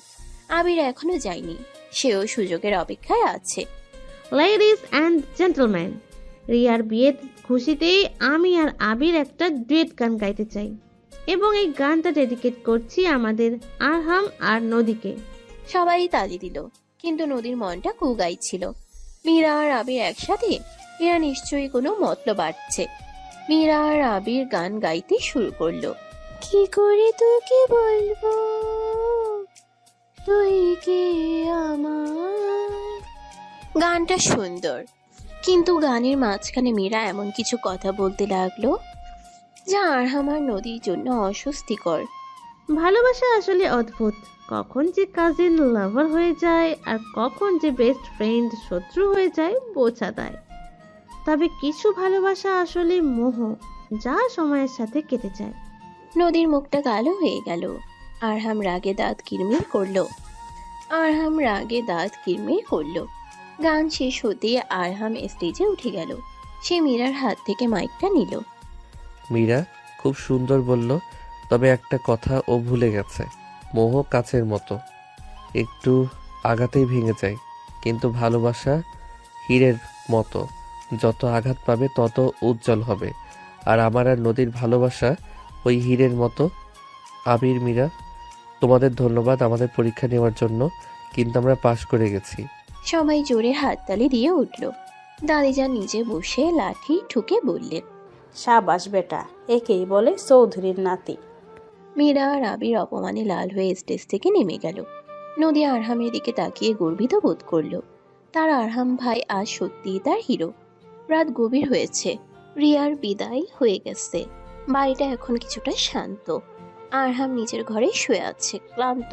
হঠাৎ দরজা খুলে নদী ঢুকলো। তার হাতে এক গ্লাস দুধ। কি গো হবু বর, ক্লান্ত হয়ে গেছো?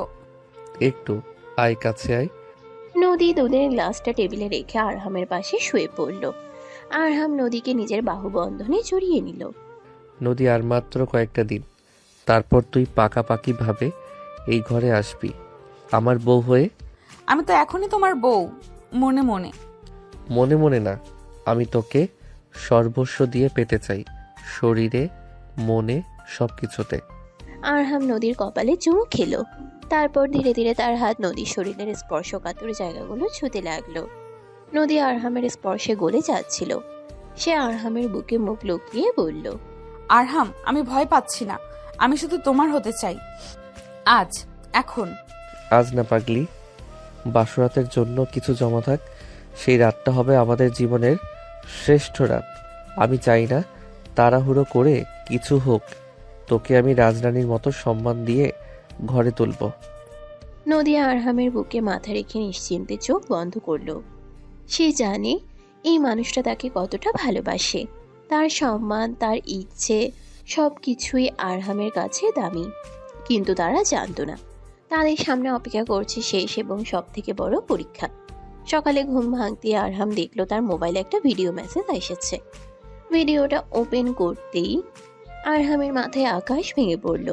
ভিডিওতে দেখা যাচ্ছে নদী আর আবির কোনো এক রেস্টুরেন্টে বসে আছে এবং আবির নদীর হাত ধরে আছে। ভিডিওটা বেশ পুরনো, কিন্তু এডিট করে এমনভাবে বানানো হয়েছে যেন মনে হচ্ছে ওদের মধ্যে গোপন একটা সম্পর্ক ছিল। নিচে একটা টেক্সট। ব্যারিস্টার সাহেব, আপনার হবু বইয়ের আসল রূপটা দেখে নিন। এই ভিডিওটা যদি সোশ্যাল মিডিয়ায় যায় তাহলে চৌধুরী পরিবারের ইজ্জত কোথায় যাবে ভাবুন।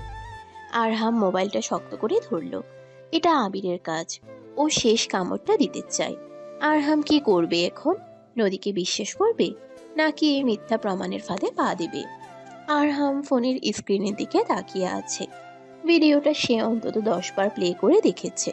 সাধারণ কেউ হলে হয়তো রাগের মাথায় ফোন আশ্রয় ভেঙে ফেলতো বা সোজা গিয়ে নদীকে জেরা শুরু করত, কিন্তু আরহাম চৌধুরী একজন ব্যারিস্টার। প্রমাণের সত্যতা যাচাই না করে সে কোনো সিদ্ধান্তে আসে না। ভিডিওতে নদী আর আবির হাত ধরাধরি করে বসে থাকতে দেখা যাচ্ছে। ব্যাকগ্রাউন্ডে একটা ক্যাফে, কিন্তু আরহামের জহুরি চোখ একটা অসামঞ্জস্য খুঁজে পেল। ভিডিওর কোনায় একটা ক্যালেন্ডার দেখা যাচ্ছে, যেখানে সালটা 2 বছর আগের। অথচ নদী যে ঘড়িটা পরে আছে সেটা আরহাম গত মাসে লন্ডন থেকে পাঠিয়েছিল। আরহামের ঠোঁটের কোণে একটা বাঁকা হাসি ফুটে উঠল। সে বুঝলো এটা আবিরের কাঁচা হাতের কাজ। এডিট করতে গিয়ে সময়ে হিসেব রাখতে পারেনি গাধাটা। আরহাম ফোনটা পকেটে রাখলো। এই ভিডিওটা এখন আবিরের গলার ফাঁস হবে। সকাল 10টা, নাস্তার টেবিলে সবাই উপস্থিত। আবির বেশ ফুরফুরে মেজাজে আছে। সে বারবার আরহামের দিকে তাকাচ্ছে, আশা করছে কখন বোমাটা ফাটবে। মীরাও বেশ উৎসাহ নিয়ে অপেক্ষা করছে। নদী চুপচাপ মাথা নিচু করে খাচ্ছে।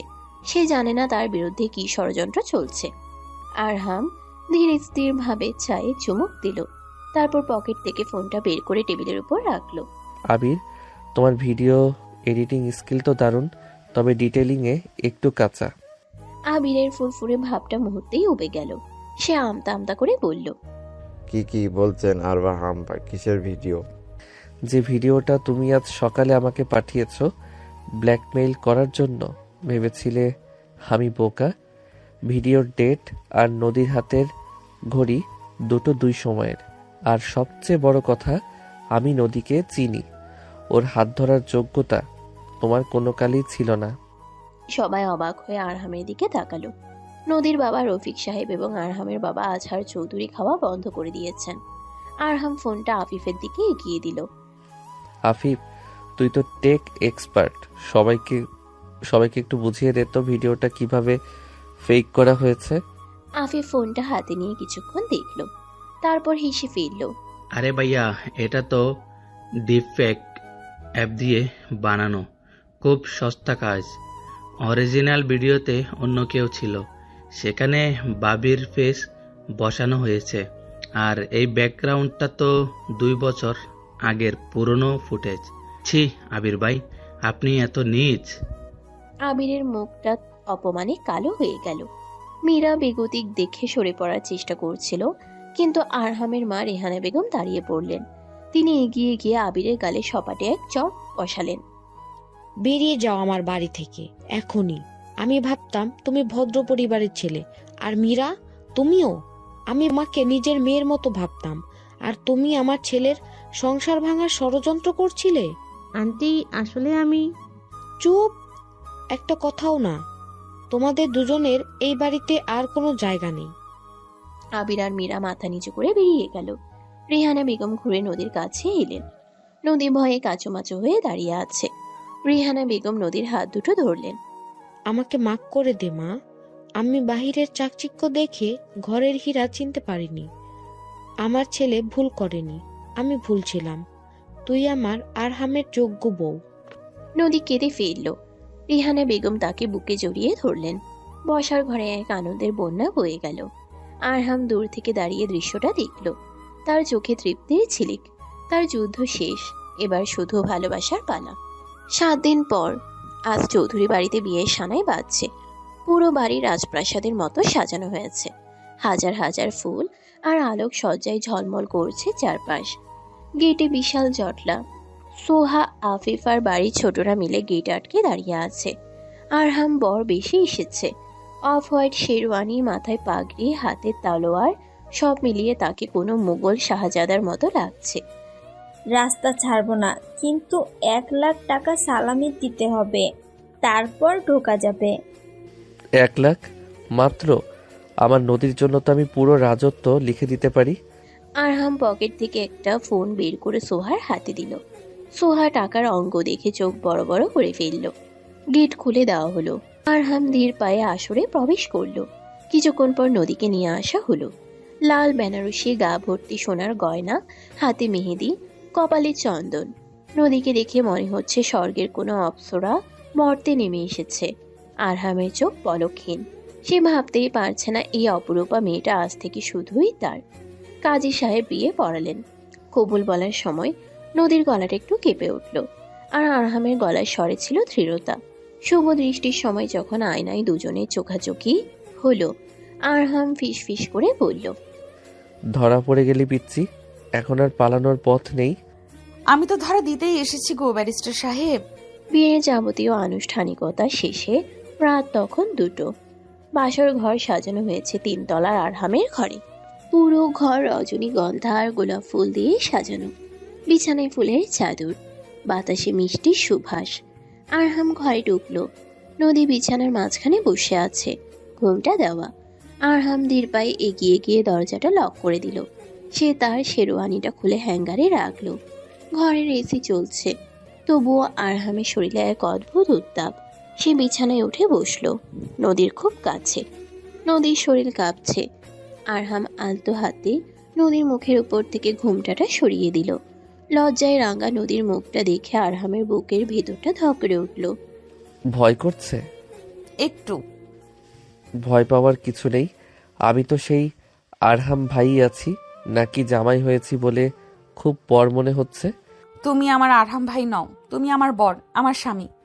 স্বামী শব্দটা নদীর মুখে শুনে আরহামের সব নিয়ন্ত্রণ যেন ভেঙে যাওয়ার উপক্রম হলো। সে নদীর হাত দুটো নিজের হাতের মুঠোয় নিল। নদী, জানিস আমি এই দিনটার জন্য কত বছর অপেক্ষা করেছি? যখন লন্ডনে ছিলাম প্রতিটা মুহূর্তে তোর কথা ভাবতাম। তোর এই দুষ্টুমি, এই হাসি, এই অভিমান সব আমাকে পাগল করে দিত। আমিও তো অপেক্ষা করেছি। সবাই বলতো আরহাম ভাই বড় হয়ে গেছে, ও কি আর এই পিচ্চি মেয়েকে মনে রাখবে? কিন্তু আমি জানতাম আমার ভালোবাসা মিথ্যে হতে পারে না। আরহাম নদীর কপালে একটা দীর্ঘ চুম্বন এঁকে দিল। তারপর ধীরে ধীরে তার ঠোঁট নেমে এলো নদীর চোখের পাতায়, গালে, নাকে। নদী নিঃশ্বাস ভারী হতে শুরু করলো। সে আরহামের পাঞ্জাবির কলার খামচে ধরল। তোকে আজ আমি নতুন করে আবিষ্কার করতে চাই নদী, একদম নিজের মতো করে। আরহাম নদীর গলার ভারী নেকলেসটা খুলে ফেলল। গয়নার ভারমুক্ত হতেই নদী স্বস্তির নিঃশ্বাস ফেলল। আরহাম তার হাত রাখলো নদীর পিঠের খোলা অংশে। আরহামের হাতের উষ্ণ স্পর্শে নদীর শরীরে শিহরণ খেলে গেল। সে নিজের অজান্তেই আরহামের বুকে মাথা রাখল। আরহাম নদীর চিবুক ধরে মুখটা উঁচুতে তুলল। দুজনের ঠোঁটের দূরত্ব মাত্র কয়েক মিলিমিটার। অনুমতি দিবি? আমার সবটুকু তো তোমারই আরহাম, অনুমতির কি দরকার? আর কোনো কথা হলো না। আরহাম নদীর ঠোঁট দখল করে নিল। এই চুম্বনে কোনো তাড়াহুড়ো ছিল না, ছিল গভীর ভালোবাসা আর অধিকার বোধ। আরহাম নদীর শাড়ির আঁচলটা সরিয়ে দিল। বেনারসির আড়ালে থাকা নদীর যৌবন দীপ্ত শরীর আজ আরহামের সামনে উন্মুক্ত হওয়ার অপেক্ষায়। আরহাম নদীকে বিছানায় শুয়ে দিল। ফুলের চাদরে নদীর কালো চুলগুলো ছড়িয়ে পড়ল। আরহাম নদীর উপর ঝুঁকে এলো। সে নদীর কানের লতিতে কামড় বসালো। আরহাম, ব্যথা লাগছে? না, ভালো লাগছে, খুব ভালো লাগছে। আরহামের হাত নদীর শরীরের ভাঁজে ভাঁজে বিচরণ করতে লাগলো। সে নদীর ব্লাউজের হুকগুলো একে একে খুলে ফেলল। নদী লজ্জায় চোখ বন্ধ করে ফেলল, কিন্তু সে আরহামকে বাধা দিল না। বরং সে আরহামের পিঠ জড়িয়ে ধরে তাকে আরো কাছে টেনে নিল। ঘরের আলো আধারিতে দুটি ছায়া এক হয়ে গেল। রজনীগন্ধার সুবাস আর তাদের শরীরের ঘ্রাণ মিলেমিশে একাকার। আরহাম নদীর প্রতিটি অঙ্গ স্পর্শ করছিল পরম মমতায়, যেন সে কোনো অমূল্য রত্ন ছুঁয়ে দেখছে। নদীর প্রতিটি শিরা উপশিরায় আরহামের স্পর্শে আগুন ধরে যাচ্ছিল। এক সময় আরহাম নদীর কানে ফিসফিস করে বলল, ভালোবাসি নদী, আমার জীবনের থেকেও বেশি। আমিও তোমাকে ভালোবাসি। সেই রাতে আর কোনো কথা হলো না, শুধু ভালোবাসার এক তীব্র স্রোতে ভেসে গেল দুটি তৃষ্ণার্ত হৃদয়। চাঁদ ডুবে গেল, কিন্তু তাদের বাসর ঘরের আলো নিভল না। তাদের মিলনের সাক্ষী হয়ে রইল রাতের নিস্তব্ধতা আর ফুলের সুবাস। পরদিন সকাল। জানালার পর্দা ভেদ করে সকালের মিষ্টি রোদ এসে পড়েছে বিছানায়। আরহামের ঘুম ভাঙল। সে দেখল নদী তার বুকে মাথা রেখে এখনো ঘুমোচ্ছে। নদীর এলোমেলো চুলগুলো আরহামের মুখের উপর ছড়িয়ে আছে, শাড়ির আঁচলটা মেঝেতে পড়ে আছে। গত রাতের ঝড়ের চিহ্ন এখনো ঘরের চারপাশে। আরহাম আলতো করে নদীর চুলে হাত বুলিয়ে দিল। নদী নড়ে চড়ে উঠল। সে চোখ মেলে তাকালো। আরহামকে দেখে সে লজ্জায় মুখ লুকালো আরহামের বুকে। কি হলো? সকাল সকালেই লজ্জা? কাল রাতে তো খুব সাহসী ছিলে ম্যাডাম। চুপ করো তো, একদম বাজে কথা বলবে না। নদী উঠতে যাচ্ছিল, কিন্তু আরহাম তাকে আবার টেনে শুয়ে দিল। এখনই উঠতে হবে না, আজ আমাদের ছুটি। নিচে সবাই অপেক্ষা করছে। বউ ভাত আছে না, ছাড়ো আমাকে। ছাড়বো না, সারা জীবন আটকে রাখবো। আরহাম আবার নদীর ঠোঁটে চুমু খেতে যাচ্ছিল, ঠিক তখনই দরজায় ধপ ধপ শব্দ। ও ভাইয়া, ও ভাবি, দুপুর হয়ে গেল তো, রোমান্স কি আর শেষ হবে না? আমরা কিন্তু দরজা ভেঙে ফেলবো। নদী খিলখিল করে হেসে উঠল। আরহাম বিরক্ত মুখে দরজার দিকে তাকালো। এই মেয়েটা আমার প্রাইভেসি শেষ করে দিল। যাও, ওঠো, ফ্রেশ হয়ে নাও। 5 বছর পর চৌধুরী বাড়ির ছাদ, সে একই ছাদ যেখানে আরহাম আর নদীর প্রেমে শুরু হয়েছিল। আর সেখানে একটা ছোট্ট বাচ্চা দৌড়ে বেড়াচ্ছে। 3 বছরের ছেলে আরিয়ান, আরহামের ছোট সংস্করণ। নদী আর আরহাম রেলিং ধরে দাঁড়িয়ে আছে। নদী এখন আরো বেশি সুন্দরী হয়েছে। মাতৃত্বের একটা আলাদা লাবণ্য তার চোখে মুখে। আরহামের চুলে 2-1টা পাকা চুল উকি দিচ্ছে, কিন্তু তার গাম্ভীর্য এখনো অটুট। পাপা পাপা, দেখো পাখি। আরহাম ছেলেকে কোলে তুলে নিল। হ্যাঁ বাবা, পাখি। নদী আরহামের কাঁধে মাথা রাখলো। মনে আছে আরহাম, এই ছাদে দাঁড়িয়ে তুমি আমাকে শাসন করতে, বলতে আমি পিচ্ছি? মনে আছে। আর সেই পিচ্চিটাই এখন আমাকে শাসন করে, আর আমার ছেলের মা হয়েছে। আর মীরা আপু, আবির, ওদের কথা মনে পড়ে? যারা আমাদের গল্পে ভিলেন ছিল, তাদের কথা মনে করে সময় নষ্ট করার মানে হয় না। ওরা ওদের পাপের ফল পেয়েছে, আমরা আমাদের ভালোবাসা পেয়েছি, এটাই সত্য। নদী আরহামের হাতটা শক্ত করে ধরল। কথা দাও, সারা জীবন এভাবেই পাশে থাকবে। কথা দিলাম, মৃত্যু ছাড়া কেউ আমাদের আলাদা করতে পারবে না। আরহাম নদীর কপালে চুমু খেলো। আরিয়ান বাবার কোল থেকে হাততালি দিয়ে উঠল। অস্তগামী সূর্যের লাল আলোয় তাদের 3 জনের ছায়া দীর্ঘ থেকে দীর্ঘতর হলো। পিচ্ছি মামাতো বোন এখন শুধু বউ নয়, সে আরহামের পুরো পৃথিবী। ভালোবাসার জয় হয়েছে, আর সেই জয়ে আছে এক অটুট বন্ধন, একটি পরিপূর্ণ হ্যাপি এন্ডিং। প্রিয় দর্শক বৃন্দ, ভিডিওটি দেখার জন্য অনেক অনেক ধন্যবাদ। আমাদের এই ভিডিওটিতে একটি লাইক দিলে আর আমাদের এই ছোট্ট চ্যানেলটিকে সাবস্ক্রাইব করে আমাদেরকে সাপোর্ট করলে আমরা নতুন নতুন ভিডিও আপলোড করার অনুপ্রেরণা পাবো। আমাদের চ্যানেলটি সাবস্ক্রাইব করে আমাদের সাথে জুড়ে থাকুন এবং এইরকমই ভিডিও দেখতে থাকুন। ধন্যবাদ।